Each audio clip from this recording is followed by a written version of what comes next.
अब म मेरो सपना पुरा गर्छु। धेरै वर्षदेखि सोचेको थिएँ एउटा सिलाइ मसिन किन्छु अनि नयाँ नयाँ डिजाइनको कपडा सिलाएर म आफै लगाउँछु भनेर।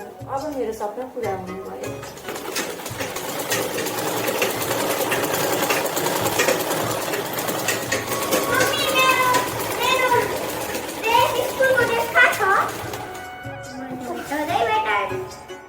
आज के एकछिन एउटा कपडा सिलाउँछु भन्न लागेको, कहिले के छैन कहिले के छैन, मलाई अरू केही थाहा छैन। आफ्नो सामान आफै गएर खोज, म यति गर्छु यहाँ आउने। त्यही त होला नि, तिम्रो दराजमा राखिदिएको छु, हेर त गएर त।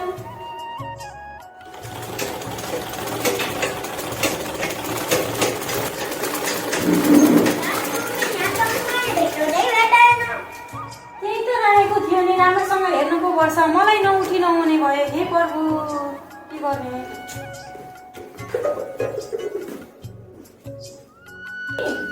अनि राम्रोसँग हेर्नुपर्छ नि, राखेको ठाउँमा हेर्ने होइन। अहिले मिठाई खोजेको त भेटिन्थ्यो, कपडा कहाँबाट भेटिन्छ हौ? त्यो बाबा मलाई डिस्टर्ब नगर।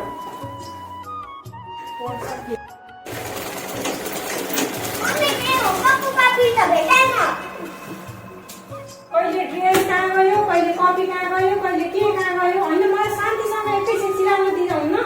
आफ्नो सामान आफै राख भन्न कतिपल्ट सम्झाएको छु, जति भने पनि नलाग्ने। ऊ त्यहाँ रहेछ त, हेर्नु नि कमसेकम राम्रोसँग कहाँ राखेछु भन्दा कति मलाई सताएको के? दिमागै खराब भयो नि। एकछिन आफ्नो एकुरो भएर काम गर्न लागेको बेलामा पो हुन्छ त ध्यान आउँछ। कहिले कपी सब कता गयो भन्ने, कहिले ड्रेस कता गयो भन्ने।